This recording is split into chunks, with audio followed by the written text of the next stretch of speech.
There's another option for Auburn to help take another step forward this season.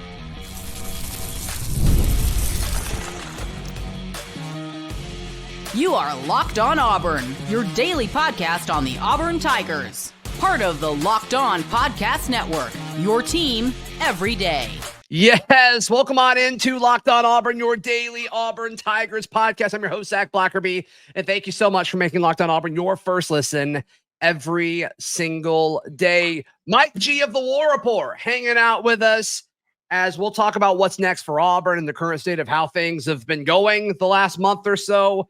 But you and I were talking earlier today, and you brought up an incredible stat that doesn't shock me, but I hadn't really thought about it or talked about it. But according to CFBstats.com, Auburn was the worst team in the conference and one of the worst teams in college football at converting in the red zone. We've talked about how when the plays were the biggest, third and fourth down conversion opportunities and in the red zone, it's been a talking point how Auburn just did not execute, and this is the proof of it.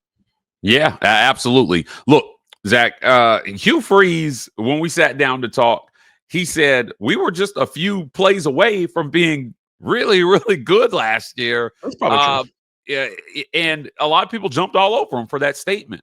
They said, "Oh, well, he revisionist history. He's bending the truth." No, I mean it's quite factually very true. Some of those red zone opportunities were field goals that were missed because Alex McPherson was not here. And for some reason, Auburn didn't have a kicker that could convert a kick, in crunch time. There was a causality to that, though. Because they didn't trust the kicker, they went for it at weird times where they wouldn't. Especially down the stretch there. Sure. Yeah. Come on, man. So,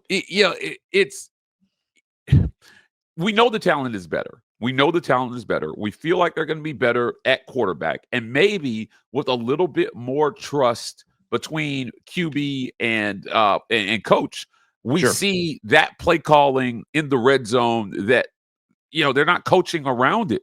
He kept saying after every game, I'm shrinking the playbook. I'm things that they do well. Well, now they should go into the season being able to execute almost all of that playbook well. That's why you bring Jackson Arnold here. Yeah. I mean, obviously him going through spring and these receivers being more familiar with the terminology and what they're supposed to look for and all of that.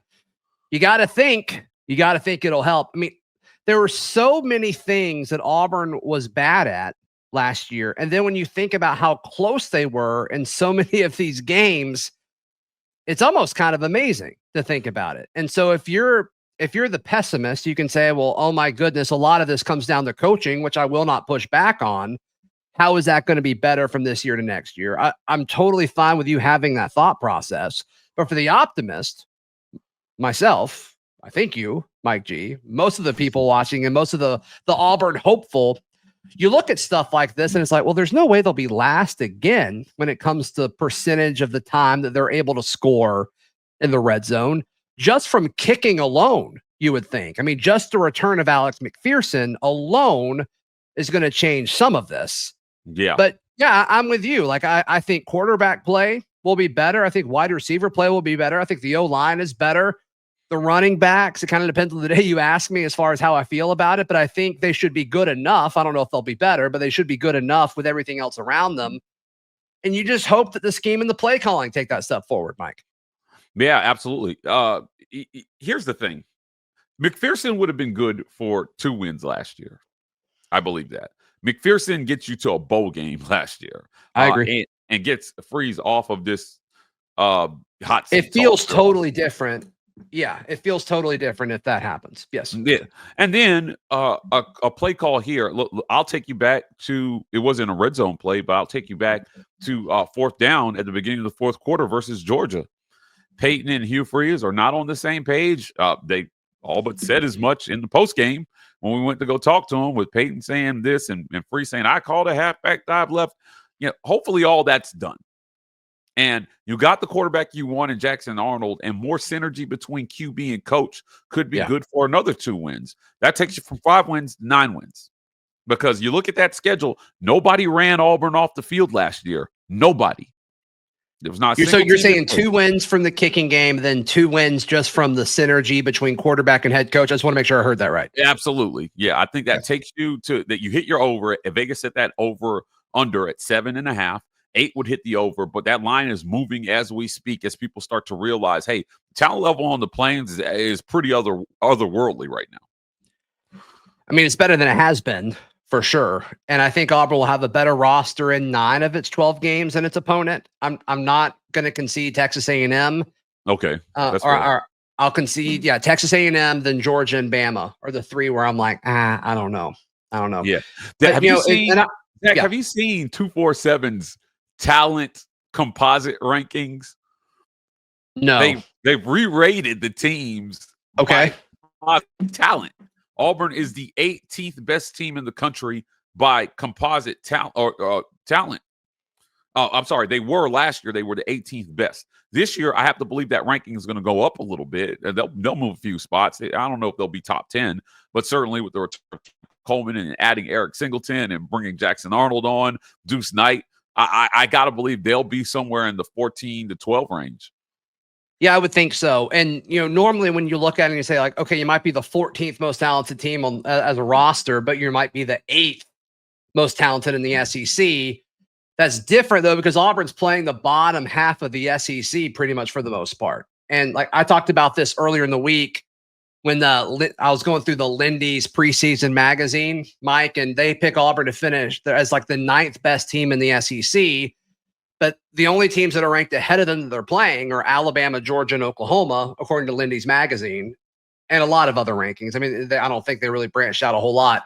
But like they had Auburn better than Arkansas, than Missouri, than Kentucky, than Texas A&M, then pretty much all of the teams Auburn's playing, and that's kind of a unique situation to be in, which is the last time they're going to be in the situation for a minute. If we assume that the scheduling is going to put Auburn in playing against new opponents next year, going back to LSU and Ole Miss and South Carolina and Tennessee, like this is your window, and you've got a great opportunity just because of who you're playing this year. Yeah, absolutely. Look, that stretch after Georgia is the most winnable stretch of Auburn football I've ever seen. It was created by the elimination of divisions, Zach. So in an SEC West, SEC East world, Auburn never gets the schedule.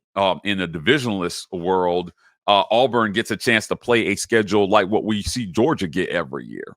Right after Georgia, you open up with a Brady Cookless, Luther Burdenless Missouri.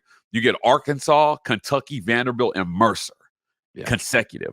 Name me a more winnable stretch and tell me which one of those teams right now, as we speak, is definitely 100% better than Auburn. None of them, which feels weird to say because we would have said that about several of those teams last year, and Auburn tripped up and lost to them, which is my biggest concern in all of this. Like we said that about Auburn and Arkansas last year.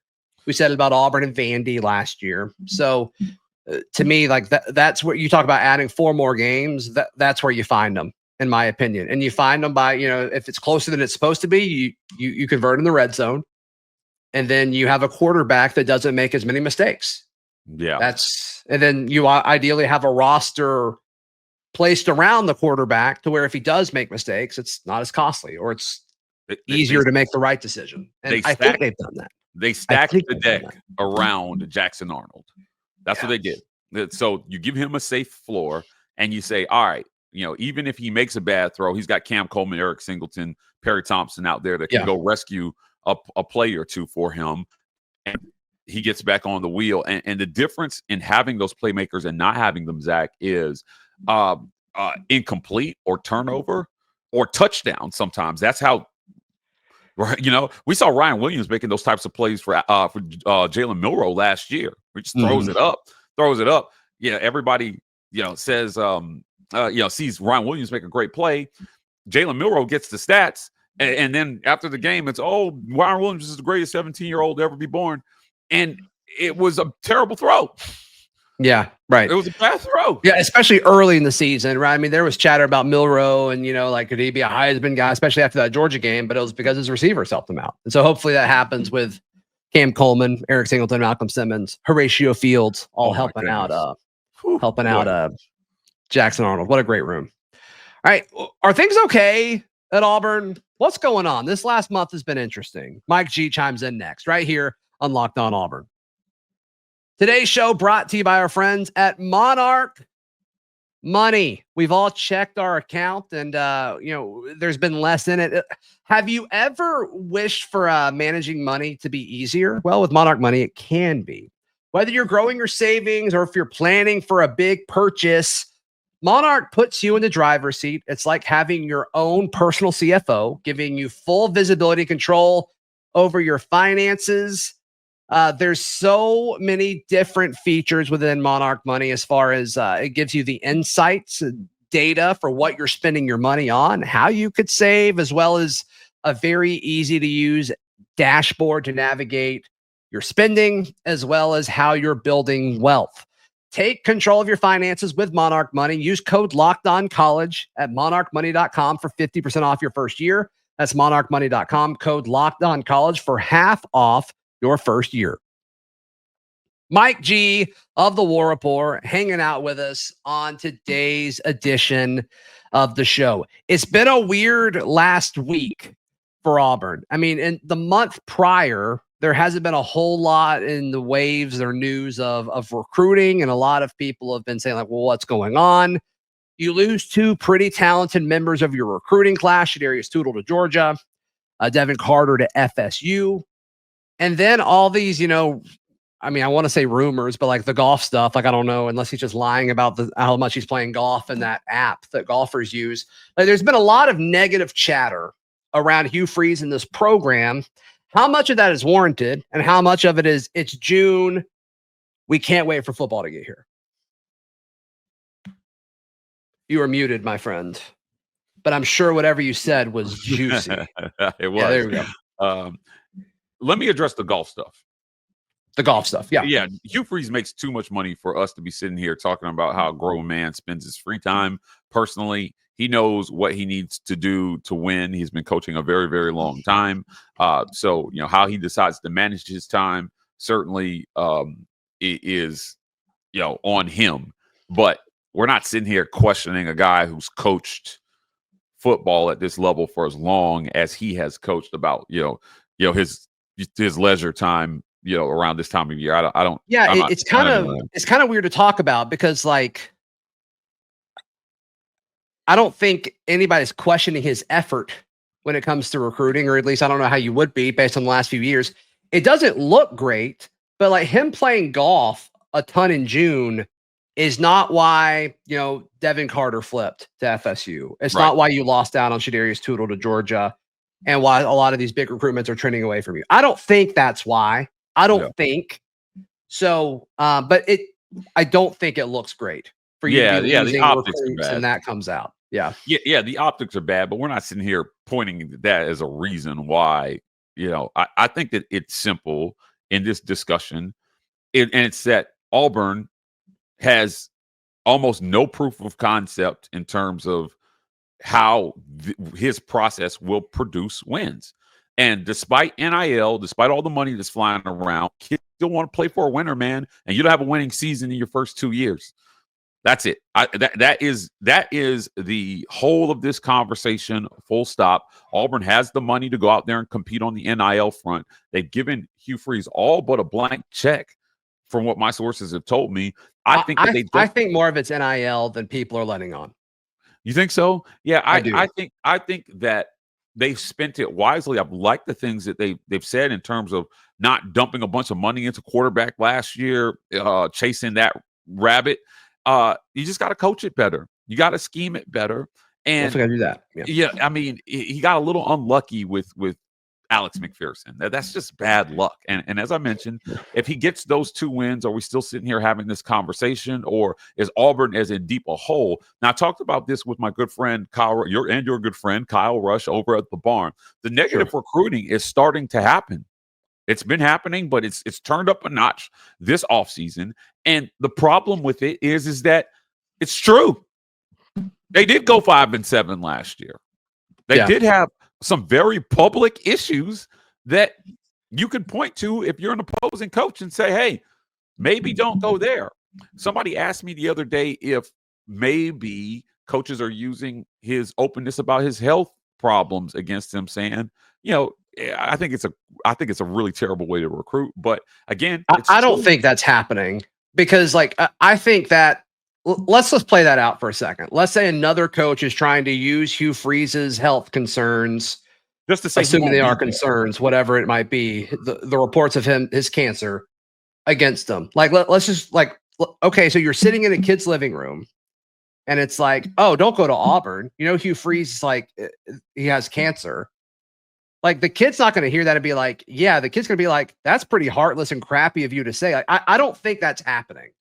Yeah, I don't think that's how. I don't think how that's the message is being delivered. But I do think that depending on because some of these coaches don't have any scruples, man. They don't care, right? So while you and I are sitting here thinking like that's a terrible message, and if I were listening to that, but it's about the perception. It's how the coach wants to be perceived by the recruit, right?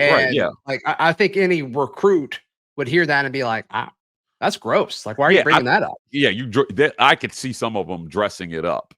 In a way like, okay. I really, someone close to me has cancer and I don't know how, if he's going to be able to coach. If you're committing to a long-term vision, I don't know if he's going to be the guy there because this is really hard to go through.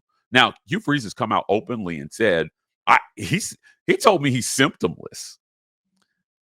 He told me he's symptom, and that's great news. Yeah, so if you're a recruit and you're watching this, I'm telling you, Hugh Freeze said that he went in for a checkup and they noticed something in a reading that technically was within the range of normal and said, hey, let's just look at this. And they caught it so early.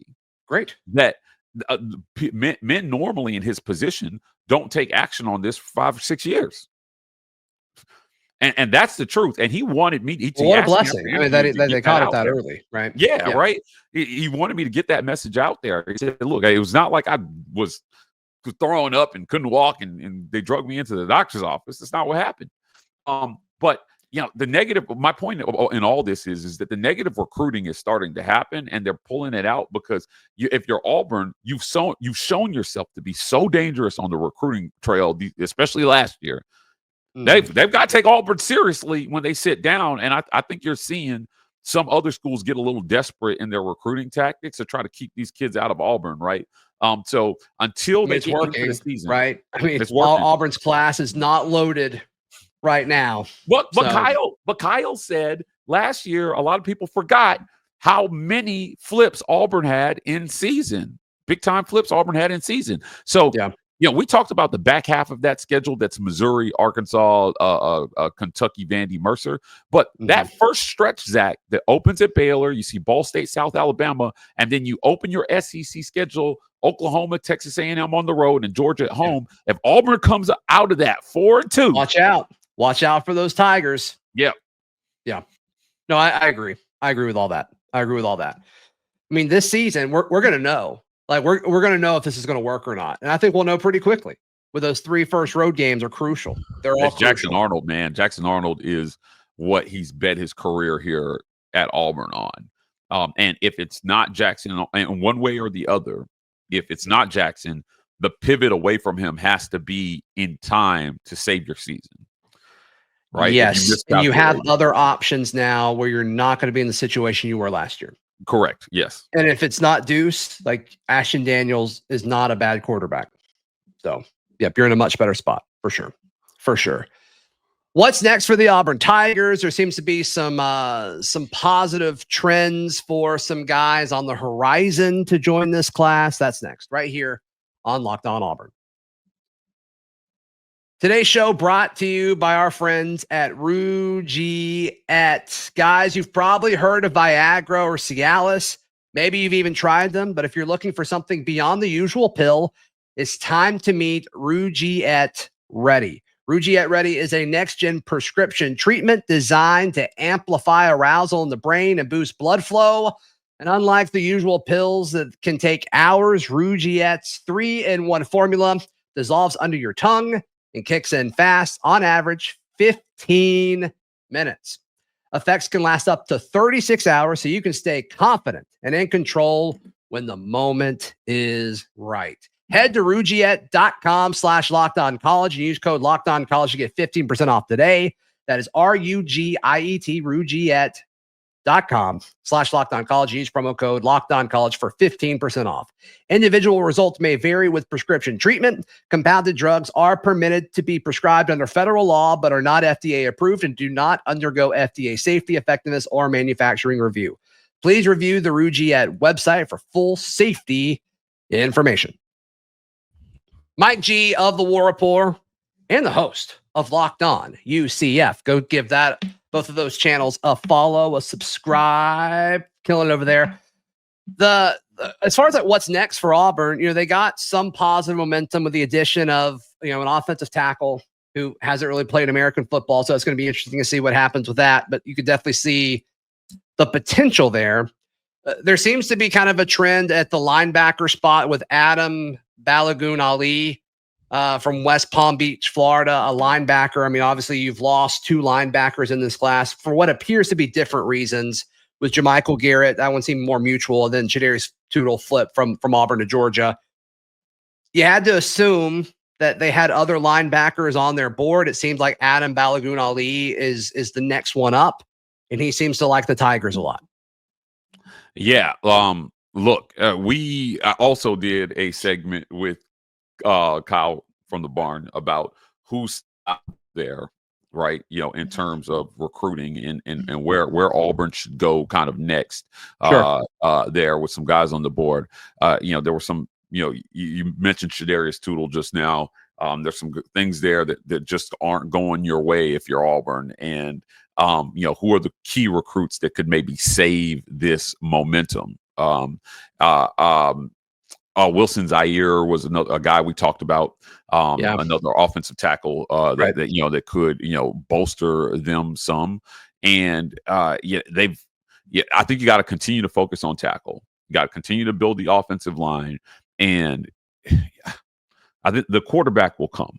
Your quarterback will come, but if you're Auburn, continue this trend of stacking the deck around your QB so that if you get a guy in the mold of a Peyton Thorne, again, you have so many weapons around him that he can do what he did at Michigan State.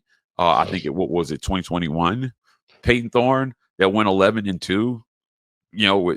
Obviously he had a very, very good running back that year, but he was a 3,000-yard passer and 30-plus touchdowns. That guy you can live with every year if you're Auburn. So these are unprecedented levels of talents that Auburn is bringing in. In our last segment, we talked about the way to keep it going is just now to start winning with that talent. If you can win at a reasonable level, it'll continue to climb. I think you're going to be fine. Another guy that we brought up to Zach was Ernest Rankins, kid out of Southwest DeKalb. He's depending on what service you look at, Rankins is the highest, 47th nationally. So he's a kid that you definitely want to keep an eye on there. If Auburn can make some headway with him as well too. So look, man, recruiting is a versatile player too, Rankins. I mean, I wouldn't be shocked if you could mold him into a strong side end. You could put him in a 3 technique, maybe in a smaller situation. You could scoot him even more inside. So he's a good player. Yeah. He's a good player. He makes Auburn better as soon as if he does commit, which it does seem like Auburn's leading for him. Yeah. That'd be a good ad. Claude Impuma, I think I said his last name right, is another guy. That they are looking at here that it would signal a turnaround, and it would be a rare win at that position group for them as well too. So just keeping an eye on all of these guys. There's an athlete, Jacquez Wilkes, that they're fighting for as well. There's still some really good names on the board here for Auburn. So I know they're not in the fold yet, but you might see an 11th hour turnaround of this recruiting class if Auburn can get out, beat Baylor and Waco on August 29th. That game is on Fox at 8 p.m. Eastern. And honestly, Zach, I think a win, a solid win, a good-looking win versus the Baylor Bears will instantly start to turn this narrative. And then 3 weeks into the season, Auburn's 3-0. They're already bordering on top 25 preseason, if not well inside the top 25 in some people's preseason rankings. But you start 3-0, they're going to start to hype Auburn headed into that Oklahoma matchup, which will be a revenge game here for Jackson Arnold.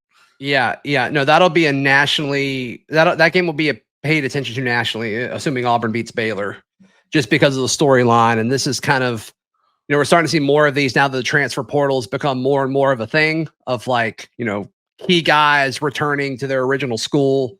That'll be fun. That'll be super. And it's the first time, Auburn's gone to Norman within the SEC. Like, that's super fun.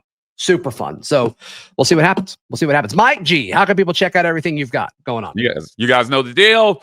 At the War Report, every social media platform, TW Report on TikTok. Follow me on Twitter at Mike Gittins there on the screen. But also, do us a favor. We are dangerously close to 1,000 subscribers on Locked On UCF. Let's go. Doing some great work over there. I got to tell you, we just did a segment today on their uniforms, their new uniforms. And Auburn is 6 days away from being a Nike school, and I cannot wait to have the conversation about the Auburn uniforms under Nike. But do you see all the pictures in like Auburn's team shop of like the mannequins, like all the stuff's been taken off the mannequins? That's gonna be amazing. It's fun. Yeah, it's fun. Super, super excited. So another thing that might help recruiting, new uniforms. It's not gonna hurt. Nike is not gonna hurt recruiting for sure. Be sure to give Mike G some love and all of his outlets. Please like the video. Please subscribe, and we'll see you next time. This has been Locked On Auburn.